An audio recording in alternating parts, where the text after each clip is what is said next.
Hello friend, कैसे हैं? स्वागत है आप सभी का हमारे इस YouTube channel open study area पर। आइए देख लेते हैं Bihar BPSC 7 phase teacher examinations के लिए, जो कि आप पूरे जी जान लगा चुके हैं इसको निकालने के लिए और इसको पास करने के लिए। आज के इस वीडियो में हम देखेंगे बिहार बीपीएससी एग्जाम्स के लिए, यानी कि 7 फेज टीचर एग्जाम्स के लिए इकोनॉमिक्स, यानी कि हम लोग आज भारतीय अर्थव्यवस्था के सभी इंपॉर्टेंट क्वेश्चंस जो कि सिलेबस में दिया गया है, जितने भी इंपॉर्टेंट क्वेश्चंस इसमें हो सकता है, उन सबको हम आज इस वीडियो में लाने की कोशिश किए हैं। तो लगातार हमारे साथ बने रहिएगा और चैनल पर यदि नए हैं तो चैनल को जरूर सब्सक्राइब कर लीजिएगा। पहला प्रश्न है कि भारतीय अर्थव्यवस्था को किस रूप में व्यक्त किया जा सकता है? तो भारतीय जो अर्थव्यवस्था है वह किस रूप में व्यक्त किया जाता है? तो यहाँ की अर्थव्यवस्था मिश्रित अर्थव्यवस्था है। ऑप्शन नंबर ए इसका सही आंसर हो जाएगा। बिना वीडियो के स्किप किए हुए दोस्तों शुरू से अंत तक जरूर बने रहिएगा, क्योंकि एक एक नंबर आपके जीवन के लिए बहुत इंपॉर्टेंट है। तैयारियों में बिल्कुल लगे रहिए। और ये एक बहुत इंपॉर्टेंट टॉपिक था और बार बार कुछ हमारे जो व्यूअर्स हैं या जो हमारे सब्सक्राइबर्स हैं उनका रिक्वेस्ट आ रहा था कि सर इकोनॉमिक्स का वीडियो जरूर बना दीजिए। तो आपके लिए इकोनॉमिक्स का वीडियो यहाँ पर उपलब्ध है। मिश्रित अर्थव्यवस्था का अर्थ निम्नलिखित में से क्या होता है? सही आंसर है सार्वजनिक तथा निजी क्षेत्र दोनों को एक साथ मिला देने से मिश्रित अर्थव्यवस्था का निर्माण होता है। बढ़ते चलते हैं अपने तीसरे नंबर क्वेश्चन की तरफ, और तीसरा नंबर क्वेश्चन यहाँ पर दिखाई दे रहा है। तीसरा नंबर प्रश्न कहता है कि आर्थिक विकास की दृष्टि से भारत है। आर्थिक विकास की दृष्टि से निम्नलिखित में से भारत क्या है? तो आर्थिक दृष्टिकोण से भारत जो है एक प्रकार का विकासशील राष्ट्र है। बने रहिएगा हमारे साथ और प्लीज़ एक भी क्वेश्चन मत छोड़िएगा। इकोनॉमिक्स के क्वेश्चन जरूर आपके एग्जाम्स में देखने के लिए मिलेंगे, तो आप जरूर हमारे साथ बने रहिएगा। भारत में आर्थिक नियोजन का प्रथम प्रयास किसने किया था? तो भारत में आर्थिक नियोजन का प्रयास सर्वप्रथम किसने किया था? चौथे का ऑप्शन नंबर बी इसका सही आंसर है एम विश्वेश्वरैया। भारत में आर्थिक नियोजन का प्रथम प्रयास जो है एम विश्वेश्वरैया के द्वारा किया गया होगा। दोस्तों अगर आप हमारे चैनल पर अभी लगातार लाइव जुड़े हुए हैं और लाइव में हमारे साथ जुड़ करके इस क्वेश्चन को खेल रहे हैं, तो प्लीज़ हमारे आंसर बताने से पहले लगातार आंसर कमेंट करते रहिएगा। पांचवा नंबर क्वेश्चन है कि भारत में योजना निर्माण के उद्देश्य है, योजना निर्माण का उद्देश्य भारत में निम्नलिखित में से क्या है? पांचवे का सही आंसर है राष्ट्र की आय में वृद्धि करना, आय और संपत्ति में असमानताओं को घटाना और निर्धनता उन्मूलन, अर्थात ऑप्शन नंबर डी इसका सही आंसर है, क्योंकि उपर्युक्त सभी बिंदुएं उद्देश्य के नजरिए से सत्य होगा। अगला क्वेश्चन है पंचवर्षीय योजना बनाने की जिम्मेदारी किसकी है? पंचवर्षीय योजना जो कि 5 वर्षों पर बनाई जाती है, इसकी जिम्मेवारी किसको दिया जाता है? सही आंसर होगा छठे नंबर क्वेश्चन का ऑप्शन नंबर सी। योजना आयोग के पास यह जिम्मेदारी होती है कि वह पंचवर्षीय योजना का निर्माण करें। आगे बढ़ते चलते हैं दोस्तों। अगला क्वेश्चन आगे हम लोग बढ़ते चलेंगे। छठे नंबर के बाद 7वां नंबर क्वेश्चन आपके स्क्रीन पर उपलब्ध करा दिया गया है। अब लगातार बने रहिएगा। लगभग 100 से अधिक क्वेश्चन हम लोग देखेंगे, 100 के करीब सभी इंपॉर्टेंट क्वेश्चन होगा दोस्तों। इसी में से क्वेश्चन आपको मिलेंगे इकोनॉमिक्स का, इससे आगे हट करके कुछ नहीं हो सकता। कहता है क्वेश्चन 7वां नंबर, योजना आयोग की स्थापना कब हुई थी? योजना आयोग की स्थापना निम्नलिखित में से कब की गई थी? 7वें का सही आंसर ऑप्शन नंबर बी हो जाएगा। 15 मार्च 1950 ईस्वी को योजना आयोग की स्थापना की गई थी। ध्यान से देखिएगा दोस्तों, योजना आयोग की स्थापना 15 मार्च 1950 ईस्वी को किया गया था। आगे बढ़ते चलते हैं। इसका नाम बदल करके नीति आयोग कर दिया गया है, आप सभी जानते होंगे। प्रश्न है कि पंचवर्षीय योजना का अंतिम प्रारूप कौन अनुमोदित करता है? पंचवर्षीय योजना का अंतिम प्रारूप निम्नलिखित में से कौन जो है अनुमोदित करता है? 8वें का सही आंसर ऑप्शन नंबर बी हो जाएगा। राष्ट्रीय विकास परिषद जो है पंचवर्षीय योजना का अंतिम प्रारूप पर अनुमोदन करता है। तो पंचवर्षीय योजना का अंतिम रूप कौन देता है? तो राष्ट्रीय विकास परिषद। 8वें का बी आंसर सही है। और इसके पहले पूछा था कि पंचवर्षीय योजना कौन तैयार करता है? तो योजना आयोग इसका सही आंसर हो जाएगा। आगे बढ़ते चलते हैं। क्वेश्चन नंबर 9 है, भारत में योजना आयोग की स्थापना की गई। भारत में योजना आयोग की स्थापना किसके माध्यम से की गई? तो सही आंसर है केंद्रीय मंत्रिमंडल के एक प्रस्ताव द्वारा। याद रखेंगे 9वें का ऑप्शन नंबर बी इसका सही आंसर है कि भारत में योजना आयोग की स्थापना की गई केंद्रीय मंत्रिमंडल के एक प्रस्ताव के द्वारा। ऑप्शन नंबर बी इसका सही आंसर है। आगे बढ़ते चलते अगला नंबर क्वेश्चन है, राष्ट्रीय विकास परिषद का अध्यक्ष होता है। राष्ट्रीय विकास परिषद का अध्यक्ष निम्नलिखित में से कौन होता है? 10वें का सही आंसर हो जाएगा ऑप्शन नंबर सी प्रधानमंत्री। राष्ट्रीय विकास परिषद का जो अध्यक्ष होता है वह प्रधानमंत्री हुआ करता है। 10वें का सही आंसर ऑप्शन नंबर सी हो जाएगा।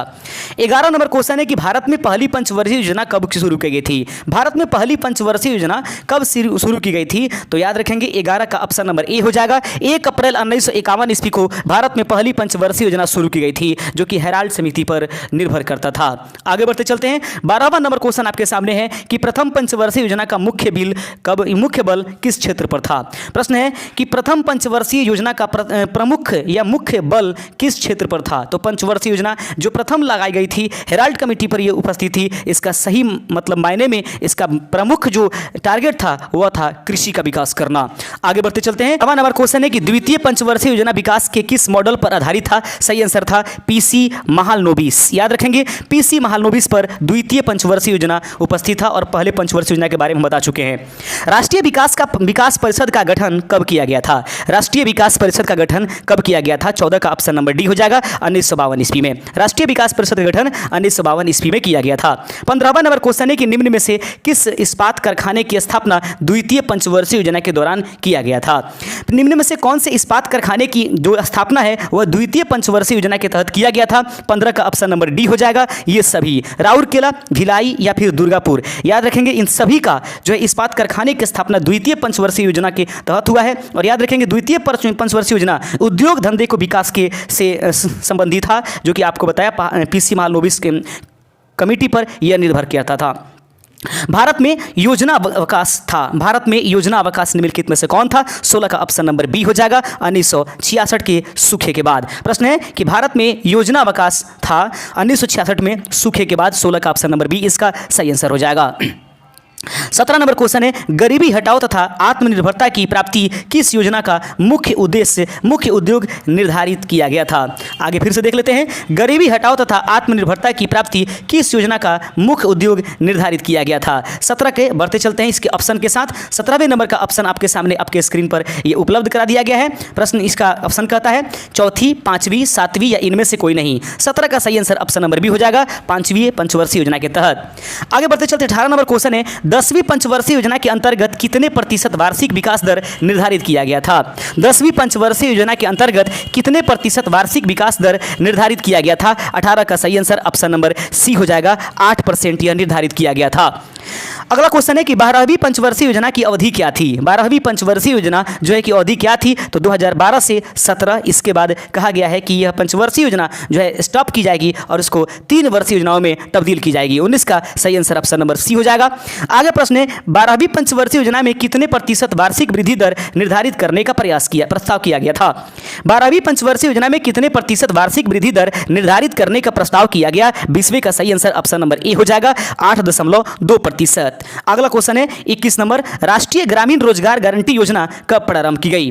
राष्ट्रीय ग्रामीण रोजगार गारंटी योजना कब प्रारंभ की गई? 21 का सही आंसर हो जाएगा कि राष्ट्रीय ग्रामीण रोजगार गारंटी योजना जो है वह 2 फरवरी 2006 को जो है वह प्रारंभ की गई है। 21 का ऑप्शन नंबर डी इसका सही आंसर है।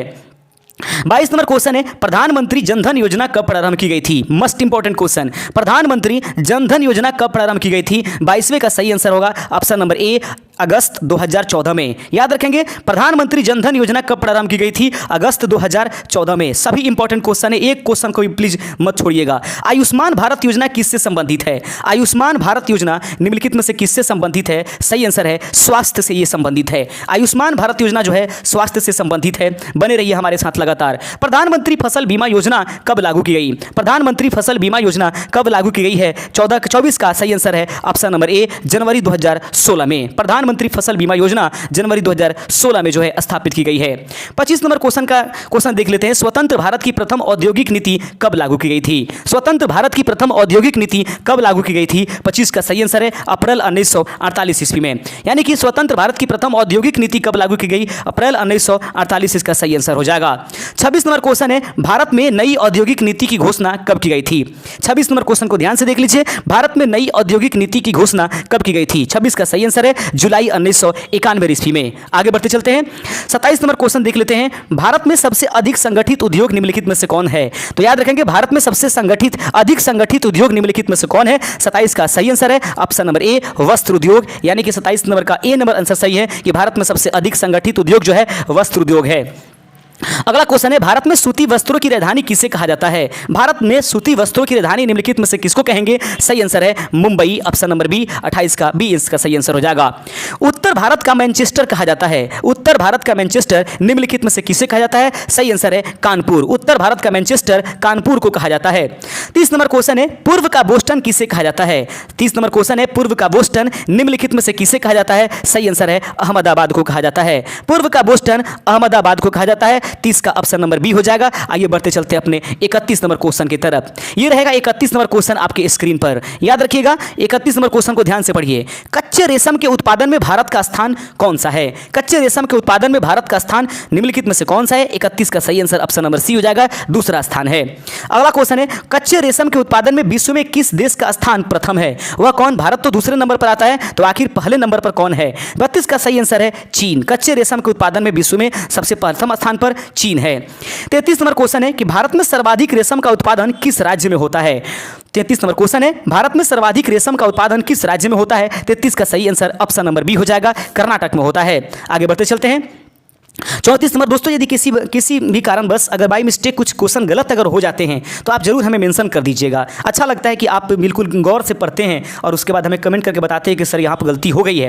आगे देखते हैं 34 number question, Tata iron and steel company की स्थापना कब हुई थी? दोस्तों मेरा कभी भी प्रयास नहीं रहता है कि मैं किसी प्रकार से कोई भी गलती आपके लिए कर पाऊँ, क्योंकि मैं जानता हूँ कि लाइफ बहुत इंपॉर्टेंट है और एक क्वेश्चन भी गलत अगर हो जाए, इसलिए मैं कहता हूँ कि मैं भी इंसान हूँ, आप भी इंसान है। हो सकता है कि बाय द वे किसी प्रकार की मिस्टेक हो जाए। मिस्टेक करना मनुष्य की एक फितरत होती है, इसमें ये छुपी हुई एक अपनी हिडन ये इनकी गलतियां होती हैं, लेकिन उसको सुधार करना एक बहुत इंपॉर्टेंट होता है। इसमें आपकी सहायता के लिए हम हमेशा आपके आभारी बने रहेंगे। Tata iron and steel company की स्थापना कब की गई थी? 34 का सही आंसर हो जाएगा ऑप्शन नंबर सी, 1907 ईस्वी में किया गया था। 34 का सही आंसर ऑप्शन नंबर सी होगा, Tata iron and steel company की स्थापना 1907 ईस्वी में किया गया था। निम्न में से कौन सा देश भारतीय इस्पात का सबसे बड़ा आयातक है? निम्न में से कौन सा देश भारतीय इस्पात का सबसे बड़ा आयातक के रूप में जाना जाता है? 35 का सही आंसर हो जाएगा ऑप्शन नंबर सी, जापान। याद रखेंगे निम्न में से कौन सा देश भारतीय इस्पात का सबसे बड़ा आयातक है? सही आंसर है 35 का ऑप्शन नंबर सी, जापान। आगे बढ़ते चलते हैं 36 नंबर क्वेश्चन है, भिलाई इस्पात संयंत्र की स्थापना किस देश की सहायता से की गई? भिलाई इस्पात संयंत्र की स्थापना किस देश की सहायता से की गई है? 36 का सही आंसर है ऑप्शन नंबर बी, रूस की सहायता से। भिलाई इस्पात संयंत्र की स्थापना किस देश की सहायता से की गई है? रूस की सहायता से की गई है। 37वां नंबर क्वेश्चन है कि बोकारो इस्पात संयंत्र की स्थापना किस राज्य में की गई है? बोकारो इस्पात संयंत्र की स्थापना किस राज्य में की गई है? 37 का सही आंसर हो जाएगा ऑप्शन नंबर डी, झारखंड राज्य में है ये। आगे बढ़ते चलते हैं, यानी कि 37 नंबर का ऑप्शन नंबर डी था। 38 नंबर क्वेश्चन देख लेते हैं, दुर्गापुर इस्पात संयंत्र की स्थापना किस देश की सहायता से की गई? दुर्गापुर इस्पात संयंत्र की स्थापना किस देश की सहायता से की गई थी? सही आंसर है 38 का ऑप्शन नंबर सी, ब्रिटेन की सहायता से। दुर्गापुर इस्पात संयंत्र की स्थापना किस देश की सहायता से की गई थी? सही आंसर है ब्रिटेन। याद रखिएगा दुर्गापुर इस्पात संयंत्र की स्थापना ब्रिटेन की सहायता से की गई है। ये एक मस्ट इंपॉर्टेंट क्वेश्चन है, इसलिए मैंने इसको बार बार दोहराने की कोशिश किया है।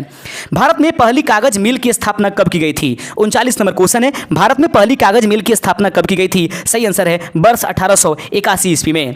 नेपा नगर में स्थित है, नेपा नगर में निम्नलिखित में से कौन सा स्थित है? 40 का सही आंसर ऑप्शन नंबर बी, बहुत इंपॉर्टेंट क्वेश्चन। कागज के लिए निम्नलिखित में से कौन जो है फेमस है? नेपा नगर या नेपा नगर में स्थित होने वाली कारखाना का नाम है कागज कारखाना।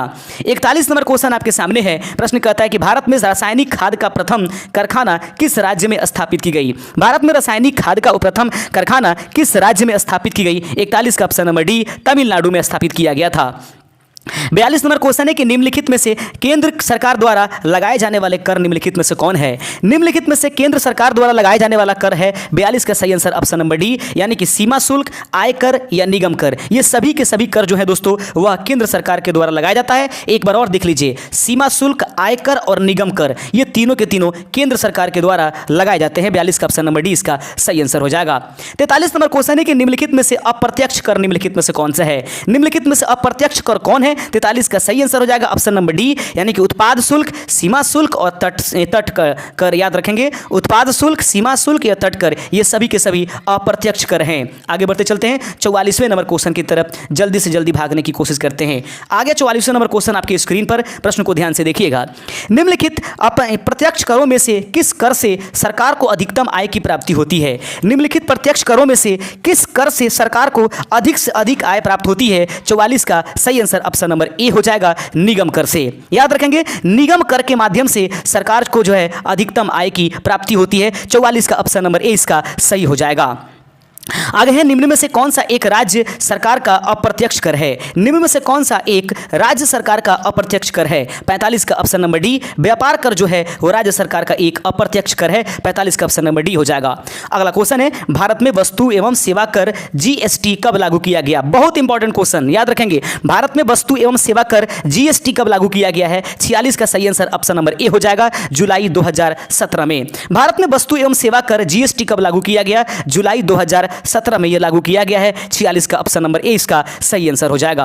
अगला क्वेश्चन है, निम्न में से कौन सा जीएसटी प्रणाली के अंतर्गत शामिल नहीं है? निम्न में से किसको जीएसटी प्रणाली के अंतर्गत शामिल नहीं किया गया है? 47 का ऑप्शन नंबर सी, शराब और पेट्रोलियम जो है जीएसटी से बाहर रखा गया था।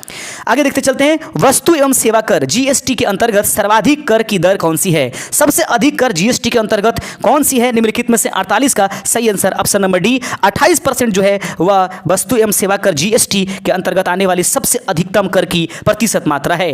याद रखेंगे।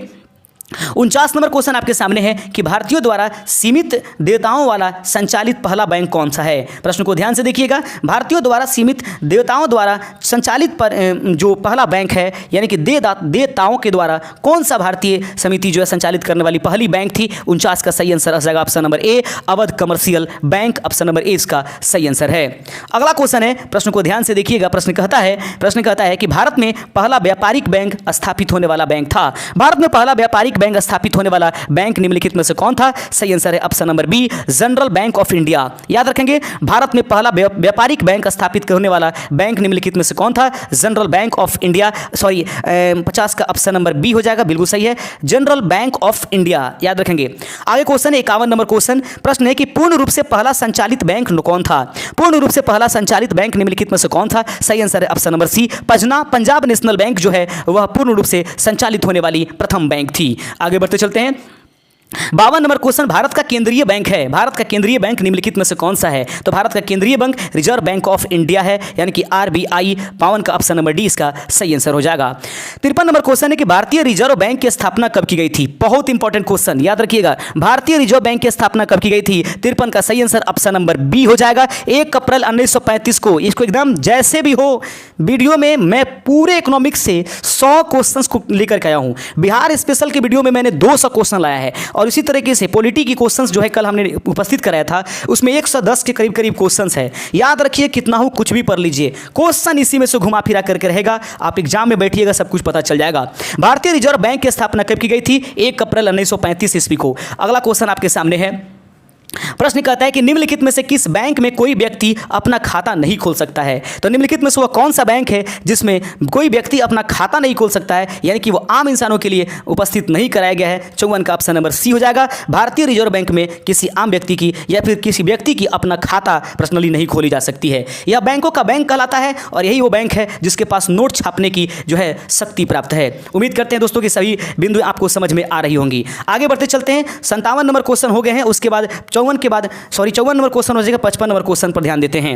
इंपीरियल बैंकों का आंशिक राष्ट्रीयकरण करके एसबीआई बैंक की स्थापना कब की गई? इंपीरियल बैंकों का आंशिक राष्ट्रीयकरण करके एसबीआई बैंक की स्थापना की गई है। यही वो ईस्वी पूछ रहा है कि कब एसबीआई की स्थापना की गई थी। 55 का ऑप्शन नंबर सी हो जाएगा, 1955 ईस्वी में इंपीरियल बैंकों का आंशिक राष्ट्रीयकरण करके एसबीआई बैंक की स्थापना की गई थी। 1955 इसका सही आंसर हो जाएगा। आगे बढ़ते चलते हैं। अगला क्वेश्चन है 56 नंबर। भारतीय स्टेट बैंक से जुड़े सहयोगी बैंकों की संख्या कितनी है? भारतीय स्टेट बैंक से जुड़े सहयोगी बैंकों की संख्या कितनी है? जो दिए गए ऑप्शन है उसके अनुसार तो दोस्तों ऑप्शन नंबर ए हो जाएगा 5, लेकिन अब इसमें उतार चढ़ाव भी होते रहती है। अगला क्वेश्चन है 57 नंबर। सरकार द्वारा पुरानी मुद्रा को समाप्त कर नई मुद्रा चलाना कहलाता है। सरकार के द्वारा पुरानी मुद्रा जो होती है, जिसको नोटबंदी कहते हैं, उसको बंद करके, यानी कि नोट को बंद करके और नई मुद्रा को चलाने की प्रक्रिया निम्नलिखित में से क्या कहलाती है? जो कि हुआ था, आप जानते हैं। 57 का ऑप्शन नंबर बी, विमुद्रीकरण कहलाता है।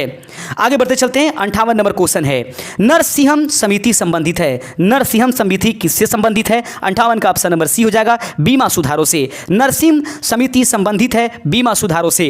आगे बढ़ते चलते हैं। 59 नंबर क्वेश्चन है, देश का सबसे बड़ा वाणिज्यिक बैंक है। देश का सबसे बड़ा वाणिज्यिक बैंक निम्नलिखित में से कौन सा है? भारतीय स्टेट बैंक। याद रखेंगे, भारत का सबसे बड़ा वाणिज्यिक बैंक निम्नलिखित में से कौन है? तो 59 का सही आंसर ऑप्शन नंबर ए हो जाएगा, रिजर्व भारतीय स्टेट बैंक, एसबीआई। आगे बढ़ते चलते हैं।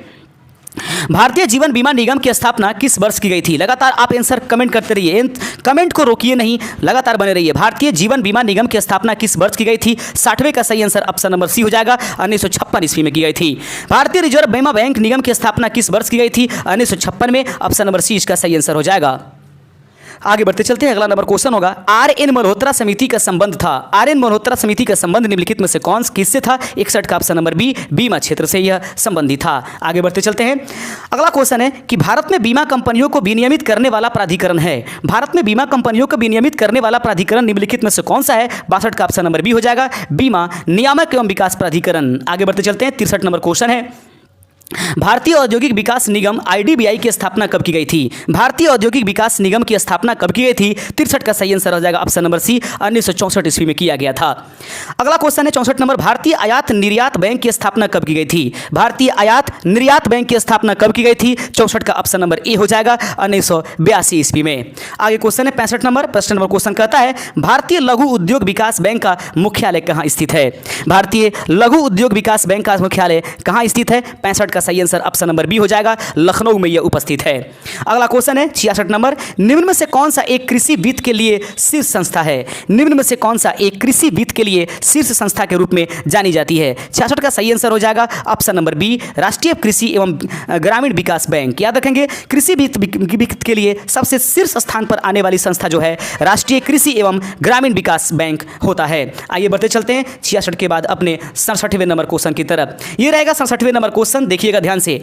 नाबार्ड की स्थापना कब की गई थी? नाबार्ड की स्थापना निम्नलिखित में से कब की गई थी? 67 का सही आंसर ऑप्शन नंबर सी हो जाएगा, 1982 ईस्वी में नाबार्ड की स्थापना की गई थी। 67 का ऑप्शन नंबर सी हो जाएगा। आगे बढ़ते चलते हैं, निम्नलिखित में से कौन सी संख्या शेयर बाजारों पर नियंत्रण रखती है? निम्नलिखित में से कौन सी संख्या शेयर बाजारों पर नियंत्रण रखती है? 68 का option number B, SEBI. Share बाजारों पर नियंत्रण रखने वाली संस्था जो होती है सेबी कहलाती है। आगे बढ़ते चलते, वर्ष 2011 की जनगणना के अनुसार भारत की कुल जनसंख्या कितनी है? वर्ष 2011 की जनगणना के अनुसार अगर देखा जाए तो भारत की कुल जनसंख्या कितनी है? तो सही आंसर इसका 69 का ऑप्शन नंबर ए हो जाएगा, 1.21 अरब है। भारत में 2001-2011 के बीच जनसंख्या की दशकीय वृद्धि दर कितनी बढ़ी?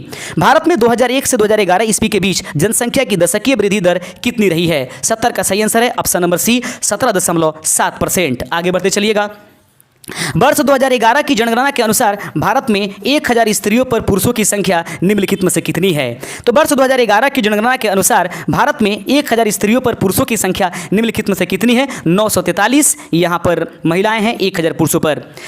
वर्ष 2011 की जनगणना के अनुसार भारत की साक्षरता दर कितने प्रतिशत थी? वर्ष 2011 की जनगणना के अनुसार भारत में साक्षरता दर निम्नलिखित में से कितनी थी? सही आंसर है 73% लगभग ये थी। आगे बढ़ते चलते हैं, क्वेश्चन है कि भारत का सर्वाधिक साक्षरता वाला राज्य कौन सा है? केरल, आप सभी जानते होंगे। 74 नंबर क्वेश्चन है, वर्ष 2011 की जनगणना के अनुसार भारत में जनसंख्या घनत्व कितनी है? सही आंसर है आप सभी जानते हैं 74 का ऑप्शन नंबर सी हो जाएगा, यानी कि 382 व्यक्ति। आगे है 75 नंबर क्वेश्चन, निम्नलिखित में से कौन सा युग्म सुमेलित नहीं है? सही आंसर है, आप देख लीजिएगा, सबसे पहले इसको थोड़ा सा छोटा कर लेते हैं। निम्नलिखित में से कौन सा युग्म सुमेलित नहीं है? 75 नंबर क्वेश्चन हम लोग देख रहे हैं। 75 नंबर क्वेश्चन को देखिएगा, सर्वाधिक जनसंख्या वाला राज्य उत्तर प्रदेश, ये सही है। सर्वाधिक जनसंख्या घनत्व वाला राज्य जो है वो पश्चिम बंगाल था, लेकिन अभी है नहीं, वह तो नहीं आपको दिखाई दे रहा है। क्या क्वेश्चन पूछा था, कौन सा सुमेलित नहीं है? तो याद रखिएगा, ये भी सुमेलित एक नहीं लग रहा है, क्योंकि सबसे जनसंख्या घनत्व जो है वह दोस्तों वह बिहार का है, उसके बाद किसी की नंबर आती है। सर्वाधिक लिंगानुपात वाला राज्य केरल है, ये भी सही है। सबसे कम लिंगानुपात वाला हरियाणा, तो सही आंसर ऑप्शन नंबर इसका बी हो जाएगा। 75 का सही आंसर ऑप्शन नंबर बी, क्योंकि सर्वाधिक जनसंख्या घनत्व वाला राज्य बिहार है और यहाँ पर पश्चिम बंगाल दिया गया था। आगे बढ़ते चलते हैं, अगला क्वेश्चन है कि निम्नलिखित में से कौन सा युग्म सुमेलित नहीं है? एक बार फिर से आया क्वेश्चन, जिसमें कहा जा रहा है 76 नंबर में कि इसमें सुमेलित नहीं है। तो 76 नंबर क्वेश्चन पर गौर फरमाइएगा। सबसे कम जनसंख्या वाला राज्य सिक्किम है, बिल्कुल सही है। सबसे ज्यादा लिंगानुपात वाला केंद्र शासित प्रदेश, यह भी आपको सही नजर आ रहा है। 76 नंबर क्वेश्चन देख रहे हैं। सर्वाधिक साक्षरता वाला केंद्र शासित प्रदेश जो है लक्षद्वीप है, यह भी सबसे सही है। सबसे कम जनसंख्या घनत्व वाला राज्य बिहार, ये सही नहीं है, यानी कि ऑप्शन नंबर ये डी इसका सही आंसर हो जाएगा। 77 नंबर क्वेश्चन देख लीजिएगा, भारत में सर्वाधिक लिंगानुपात वाला राज्य निम्नलिखित में से कौन सा है? केरल, आप सभी जानते हैं। 77 का ऑप्शन नंबर ए हो जाएगा। आगे बढ़ते चलते हैं, 77 के बाद 78 नंबर क्वेश्चन को हम लोग जल्दी से जल्दी खोजने की कोशिश करेंगे। यहाँ पर 78 नंबर क्वेश्चन है, देखिएगा ध्यान से। प्रश्न कहता है भारत में न्यूनतम लिंगानुपात वाला राज्य निम्नलिखित में से कौन सा है? 78 का ऑप्शन नंबर बी हो जाएगा, हरियाणा का लिंगानुपात सबसे कम है। 79 नंबर क्वेश्चन है कि निम्न में से किस राज्य में साक्षरता दर सबसे न्यूनतम है? निम्न में से किस राज्य में साक्षरता दर सबसे न्यूनतम है? 79 का सही आंसर हो जाएगा ऑप्शन नंबर सी, बिहार की साक्षरता दर सबसे कम है। 80 नंबर क्वेश्चन है कि निम्न में से कौन सा एक न्यूनतम जनसंख्या जनघनत्व वाला राज्य है? न्यूनतम जनघनत्व वाला राज्य निम्नलिखित में से कौन सा है? ऑप्शन नंबर 80 का आपके पास हो जाएगा अरुणाचल प्रदेश। याद रखेंगे अरुणाचल प्रदेश का जनसंख्या घनत्व सबसे कम है। जनसंख्या सबसे कम किसका है? तो सिक्किम का। जनसंख्या घनत्व किसका सबसे कम है? अरुणाचल प्रदेश। अंतर्राष्ट्रीय मुद्रा कोष की स्थापना कब की गई थी? 81 का सही आंसर ऑप्शन नंबर बी, 1945 ईस्वी में। अगला क्वेश्चन है 82 नंबर, विश्व बैंक का मुख्यालय कहां स्थित है? विश्व बैंक का मुख्यालय जो है वह निम्नलिखित में से कहां उपस्थित है? Option number B, Washington DC में विश्व बैंक का मुख्यालय उपस्थित है। 83 नंबर क्वेश्चन है निम्न में से कौन सी संस्था को ब्रिटेन वुड्स का जुड़वा संस्था कहा जाता है? निम्न में से कौन सी संस्था को ब्रिटेन वुड्स का जुड़वा संस्था कहा जाता है? 83 का ऑप्शन नंबर सी हो जाएगा, यानी कि विश्व बैंक और IMF को। ऑप्शन नंबर सी इसका सही आंसर है 83 का। आगे बढ़ते चलते हैं, यानी कि दोनों आंसर सही था। अगला क्वेश्चन है विश्व व्यापार संगठन की स्थापना कब की गई थी? 84 नंबर क्वेश्चन है विश्व व्यापार संगठन की स्थापना कब की गई थी? 1995 ईस्वी में इसकी स्थापना की गई थी। एशियाई विकास बैंक यानी ADB का मुख्यालय कहाँ स्थित है? एशियाई बैंक विकास बैंक के मुख्यालय निम्नलिखित में से कहाँ उपस्थित है? मनीला में एशियाई विकास बैंक की जो है मुख्यालय उपस्थित है। अगला क्वेश्चन है निम्न में से किसका मुख्यालय काठमांडू में उपस्थित है? 86 का सही आंसर हो जाएगा ऑप्शन नंबर ए, सार्क देशों के मुख्यालय काठमांडू में उपस्थित है। 87 नंबर क्वेश्चन है कि एशिया प्रांत आर्थिक सहयोग का मुख्यालय कहाँ स्थित है? एशिया प्रांत प्रशांत आर्थिक सहयोग का मुख्यालय निम्नलिखित में से कहाँ है? 87 का ऑप्शन नंबर बी, सिंगापुर में यह उपस्थित है। आगे बढ़ते चलते हैं दोस्तों, अगले नंबर क्वेश्चन की तरफ बढ़ते हैं। 87 नंबर क्वेश्चन हो गया है, 88 नंबर से हम लोग देखने की कोशिश करेंगे। 88 नंबर क्वेश्चन आपके सामने है। प्रश्न कहता है कि अंकटाड यानी कि अंकटाड की स्थापना कब की गई थी? अंकटाड की स्थापना 88 नंबर का सही आंसर हो जाएगा ऑप्शन नंबर ए, 1964 ईस्वी में किया गया था। अगला क्वेश्चन है 89 नंबर, आसियान का मुख्यालय स्थित है। आसियान का मुख्यालय निम्नलिखित में से कहाँ उपस्थित है? ऑप्शन नंबर बी, यह जकार्ता में उपस्थित है। आसियान का मुख्यालय कहाँ स्थित है? यह जकार्ता में उपस्थित है। 90 नंबर क्वेश्चन है यूरोपीय आर्थिक समुदाय की स्थापना कब की गई थी? यूरोपीय आर्थिक समुदाय की स्थापना निम्नलिखित में से कब की गई थी? सही आंसर है 1957 में किया गया था। न्यू डेवलपमेंट बैंक यानी कि NDB का मुख्यालय स्थित है। प्रश्न है कि न्यू डेवलपमेंट बैंक का मुख्यालय कहां स्थित है? 91 का सही आंसर हो जाएगा ऑप्शन नंबर बी, यह संघाई में उपस्थित है। अगला क्वेश्चन आप देख लीजिएगा, 92 नंबर क्वेश्चन है एशियाई इंफ्रास्ट्रक्चर बैंक AIIB की स्थापना कब की गई थी? एशियाई इंफ्रास्ट्रक्चर बैंक। दोस्तों एक उम्मीद कीजिए जो क्वेश्चन आपको लगता है कि बहुत ज़्यादा परेशानी देने वाला है और यह याद होने वाला नहीं है, तो ऐसे क्वेश्चनों की संख्या हमारे पूरे 100 क्वेश्चनों में लगभग 10 ही है। उसको आराम से नोट कर लीजिए और उसको बार बार देख जाइए, ऐसा नहीं कि कोई अफसोस रह जाए। एशियाई इंफ्रास्ट्रक्चर बैंक IIB की स्थापना कब की गई थी? 92 का सही आंसर ऑप्शन नंबर ए हो जाएगा, वर्ष 2015 ईस्वी में किया गया था। 20 वर्षों के प्रश्न यहाँ पर विगत वर्षों के प्रश्न हम लोग देखने की कोशिश करेंगे, यानी कि जो पहले इस एग्जाम्स में कभी कभी पूछे गए हैं विभिन्न एग्जामों में। नगदी रिजर्व अनुपात किसका उपकरण है? 93 का सही आंसर हो जाएगा ऑप्शन नंबर डी, यह मौद्रिक नीति की यह जो एक नीति है। अर्थशास्त्र मानव निर्मित उत्पादन उपकरण को किस रूप में वर्गीकृत करता है? अर्थशास्त्र मानव निर्मित उत्पादन उपकरण को किस रूप में वर्गीकृत करता है? इसका 94 का ऑप्शन नंबर डी इसका सही आंसर हो जाएगा, पूंजी के रूप में इसको वर्गीकृत किया जाता है। आगे बढ़ते चलते हैं, अगला नंबर क्वेश्चन है। प्रश्न कहता है 95 नंबर कि विश्व व्यापार संगठन का मुख्यालय कहाँ स्थित है? यह क्वेश्चन पिछले कुछ एग्जाम में पूछे गए हैं। विश्व व्यापार संगठन का मुख्यालय निम्नलिखित में से कहाँ उपस्थित है? 95 का सही आंसर ऑप्शन नंबर डी हो जाएगा, जेनेवा स्विट्जरलैंड में यह उपस्थित है। आत्मनिर्भरता किसका मुख्य उद्देश्य है? देख लीजिए, SSC कांस्टेबल 2015-13 में भी क्वेश्चन पूछा गया है। आत्मनिर्भरता किसका मुख्य उद्देश्य होता है? 96 का सही आंसर ऑप्शन नंबर सी हो जाएगा, तीसरी योजना के तहत ये लाया गया है। आगे बढ़ते चलते हैं, अगला नंबर क्वेश्चन को देख लेते हैं, देखते हैं कौन सा क्वेश्चन आने वाला है। 97 हो गया, उसको 96 के बाद 97 देख लीजिए। 97 कहता है कि विज्ञापन देने के लिए होने वाले खर्च को कहते हैं। विज्ञापन देने के लिए होने वाले खर्च को निम्नलिखित में से क्या कहते हैं? 97 का ऑप्शन नंबर डी हो जाएगा, यह विक्रय लागत के नाम से जाना जाता है। विज्ञापन देने के लिए होने वाले खर्च को विक्रय लागत कहा जाता है। अगला क्वेश्चन, तो ये SSC में क्वेश्चन पूछा गया, घबराइए नहीं। डैश से प्रयुक्त बकाया हिसाब पता कर सकते हैं और बिलों का भुगतान कर सकते हैं। इतने हार्ड क्वेश्चन आपके लिए नहीं होगा, थोड़ा क्वेश्चन दिखाएं। ऑनलाइन बैंकिंग इसका सही आंसर हो जाएगा। ज़्यादा नहीं, 1-2 क्वेश्चन एसएससी का दिखा देते हैं, उससे मतलब नहीं है। टीचर्स में ऐसे नहीं क्वेश्चन, जो शिक्षक के लिए क्वेश्चन है जो आगे दिए हैं ना, उस प्रकार की क्वेश्चन होगा। कीमत प्रक्रिया इसकी एक विशेषता है, कीमत प्रक्रिया इसकी एक विशेषता है। 99 का सही आंसर ऑप्शन नंबर आपके पास डी हो जाएगा, समाजवादी अर्थव्यवस्था का। अंतिम नंबर क्वेश्चन देख ले रहे हैं, 100 ही क्वेश्चन रहने देते हैं क्योंकि अब विगत वर्षों के प्रश्न हो रहे हैं जो कि आपके लिए हार्ड पड़ेंगे और शिक्षक के लिए ऐसा क्वेश्चन नहीं होगा जिस लेवल के आप एग्जाम देने वाले हैं। इस समय भारतीय कागजी मुद्रा कितने मूल्य वर्ग में मुद्रित की जाती है? तो इस समय भारतीय कागजी जो मुद्रा है, कागज की मुद्रा कितने मूल्य वर्ग में मुद्रित की जाती है? 100 का सही आंसर हो जाएगा ऑप्शन नंबर सी, यह 7 को रूपों में ये जो है मुद्रित की जाती है। तो आज के इस वीडियो में बस आज के सेशन में इतना ही बनाने देते हैं। प्लीज़ अभी भी मैं कह रहा हूँ, आने वाले दिन के लिए कौन सा हम वीडियो डालें, आप हमें कमेंट करके जरूर बता दीजिएगा किस विषय पर, क्योंकि बहुत सारे लोगों ने इकोनॉमिक्स कहा था, इसलिए इकोनॉमिक्स की वीडियोज आज आपके लिए उपलब्ध करा दिया गया। शुक्रिया।